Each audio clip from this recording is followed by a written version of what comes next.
बिस्मिल्लाहिर्रहमानिर्रहीम, अस्सलाम वालेकुम and welcome to Ehsan academy. और आज का हमारा टॉपिक है रेशो। जी आइए तो जानते हैं रेशो के बारे में कि रेशो क्या है।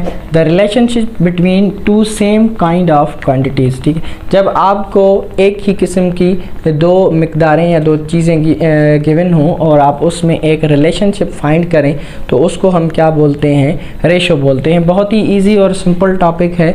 ठीक है, और it is denoted by A ratio B. Ratio की सिंपल ये दो डॉट हैं। ठीक है, तो आप आप इसको ए अपान में B or A divided B भी लिख सकते हैं, पर जो इसकी बेसिक डिनोट हम इसको करते हैं वो ए रेशो बी से करते हैं। ठीक है, जैसा कि मैंने बताया आपको the relationship between two same kind of quantities. जब आपकी एक तरह की चीज़ें हों, एक तरह के नंबर हों या कोई भी ऐसी चीज़ हो जो एक ही उसका सेम यूनिट है, उधर भी तो ठीक है, आप उनको आपस में जो कंपैरिजन हम करते हैं उसको हम रेशो बोलते हैं। ठीक है, और मैंने ये भी आपको बताया कि it is denoted by A ratio B, पर आप उसको ए अपान बी भी लिख सकते हैं और ए डिवाइड बी भी लिख सकते हैं। ठीक है, आइए एक इसका और एक एग्जांपल लेते हैं। फॉर एग्जांपल आपके कोई क्लास है, ठीक है, उसमें 20 गर्ल्स हैं।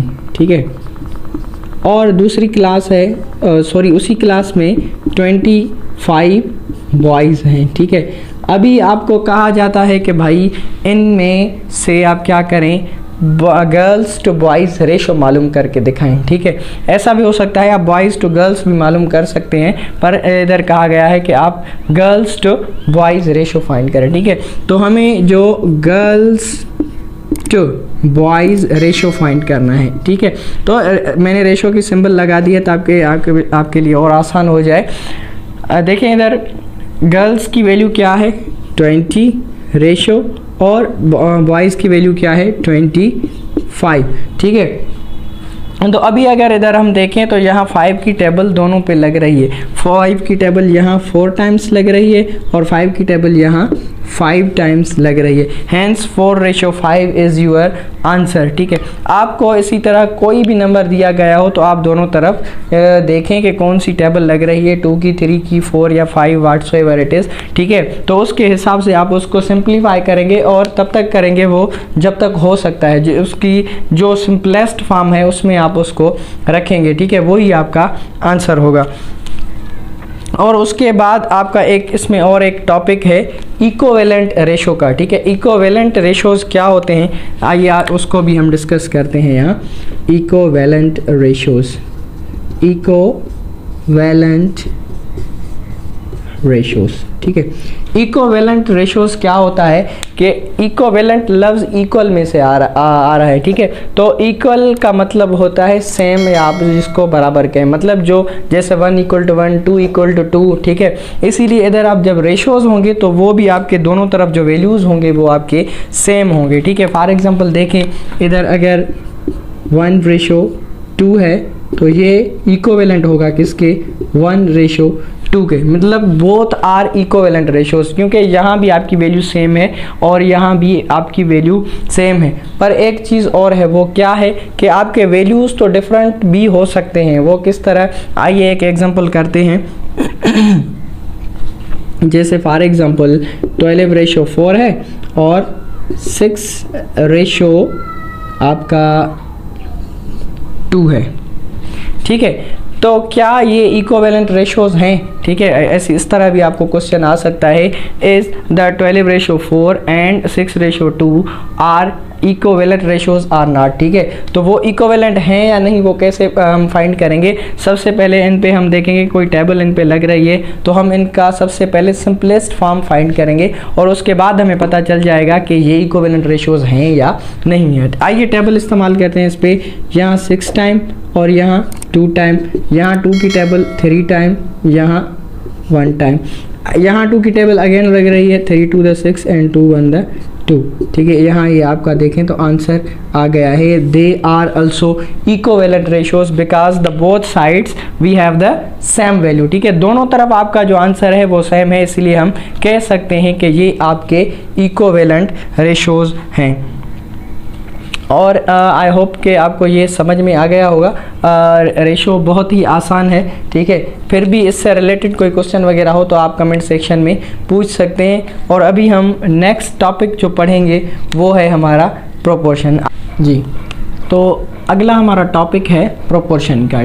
तो प्रोपोर्शन क्या होता है, जैसा कि हमने रेशो के बारे में पढ़ा पहले कि रेशो जब हम टू क्वांटिटीज़ को, सेम काइंड ऑफ क्वांटिटीज़ को हम कंपेयर कर रहे थे, पर यहाँ हम क्या करेंगे, if two ratios are equal they are said to be in a proportion. जब आपके दो रेशोज़ आपस में इक्वल होंगे तो हम कहेंगे कि they are in a proportion, ठीक है। और ए रेशो बी प्रोपोर्शन सी रेशो डी, ये आपकी प्रोपोर्शन की सिंबल है, ठीक है। आप इधर भी रेशो लगाएंगे, इधर भी रेशो लगाएंगे, ठीक है। मतलब दो रेशोज जब होंगे तो वो आपका क्या बन जाएगा, प्रोपोर्शन बन जाएगा, ठीक है। जैसा कि मैंने डेफिनेशन में भी बताया कि भाई if two ratios are equal they are said to be in proportion, ठीक है। जब आपके दो रेशोज इक्वल होंगे तो फिर आप उनको क्या कहेंगे कि वो प्रोपोर्शन में है, ठीक है। आइए उसको एग्जांपल्स के थ्रू जानने की कोशिश करते हैं, आपकी बात और ज़्यादा क्लियर हो जाएगी। फॉर एग्जांपल एक मैं आपको एग्जांपल देता हूँ। 16 रेशो 24 प्रोपोर्शन 20 रेशो 30, ठीक है। अभी क्या ये रेशो इस रेशो के बराबर है, ये हम आज प्रूव करेंगे, ठीक है। आइए देखते हैं। लेट सपोज आप इसको फ्रैक्शन फॉर्म में लिखें, ठीक है। इधर बराबर साइन लगा दें, इधर 20/30, ठीक है।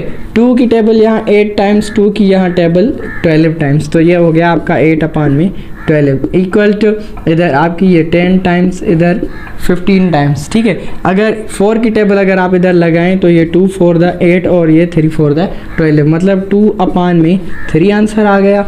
और यहाँ अगर आप 5 की टेबल लगाएं तो ये 2/3 5 द 15, ठीक है।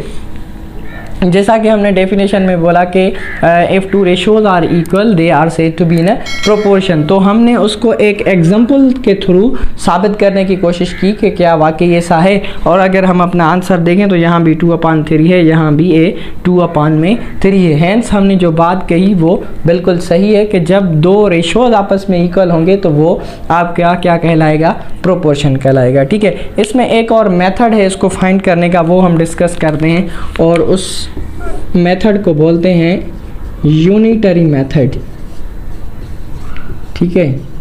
यूनिटरी मेथड क्या है, इसमें क्या होगा कि जो आपकी गिवन डेटा होगी उसमें से सबसे पहले आप क्या करेंगे, एक यूनिट मालूम करेंगे, ठीक है। यूनिट मींस 1 होता है, ठीक है।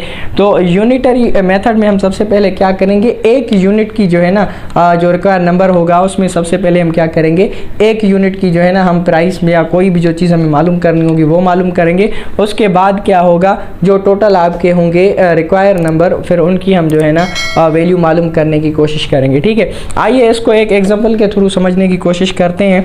फॉर एग्जांपल हमारे पास गिवन है कि भाई 6 पेन्स हैं, ठीक है। उनकी कीमत है 60 रुपये, ठीक है, 60 रुपीज़। और आपको 13 पेन्स की कीमत बतानी है, ठीक है, कि 13 पेन्स की कीमत क्या होगी, ठीक है। तो आइए हम इसको यूनिटरी मेथड के थ्रू जानने की कोशिश करते हैं। मैंने सबसे आपको पहले क्या कहा कि आप सबसे पहले एक यूनिट की, मतलब इधर 6 पेन्स हैं तो हम सबसे पहले हम क्या करेंगे, एक पेन की प्राइस मालूम करेंगे, ठीक है। तो उसके लिए एक छोटा सा और शॉर्टकट है कि ज़्यादा से कम, मतलब पहले 6 पेन थी, अभी हमें क्या करना है, पहले एक पेन की कीमत मालूम करनी है कि एक पेन की कीमत क्या है, ठीक है। तो हम क्या करेंगे, सबसे पहले जब हम ज़्यादा से कम, ठीक है, ज़्यादा से कम की तरफ आएंगे तो हम क्या करेंगे, डिवाइड करेंगे, ठीक है। तो देखें इधर हम क्या करेंगे, 60 को डिवाइड करेंगे किससे, 6 से, ताकि हमें पता चल जाए कि एक पेन की प्राइस कितनी है। तो ये अब जब आप डिवाइड करेंगे तो आंसर आ जाएगा 10 रुपीज़, ठीक है। ये आपका हो गया एक पेन की प्राइस आपको मालूम हो गई, ठीक है। अभी हमें क्या करना है, हमें 13 जो हमारी पेन्स हैं उनकी हमें प्राइस मालूम करनी है। हेंस अभी आप क्या करेंगे, कम से ज़्यादा, ठीक है, एक पेन की कीमत मालूम हो गई है अभी, और जो 13 पेन्स हैं हमें उनकी प्राइस मालूम करनी है। हेंस जब हम कम से ज़्यादा की तरफ जाते हैं तो हम क्या करते हैं, मल्टीप्लाई करते हैं, ठीक है। हेंस अब हम क्या करेंगे, आप 13 को किसके साथ मल्टीप्लाई करेंगे, 10 के साथ, क्योंकि एक पेन की प्राइस कितनी है, 10 रुपीज़ है, ठीक है। तो ये 10, तो हेंस 13 को जब आप 10 के साथ मल्टीप्लाई करेंगे तो ये हो जाएगा आपका 130 रुपीज़, ठीक है। बहुत ही आसान है, बहुत ही सिंपल है, और मैंने बहुत इजी इसको समझाने की कोशिश की है। हमने पहले रेशो पढ़ा, फिर प्रोपोर्शन पढ़ा, और आई होप कि जो मैंने आज लेक्चर दिया है आपको समझ में आ गया होगा। और अगर फिर भी कोई बात समझ में नहीं आई तो आप कमेंट सेक्शन में पूछ सकते हैं, और इंशाल्लाह नेक्स्ट वीडियो में मुलाकात होती है। अल्लाह हाफ़िज़।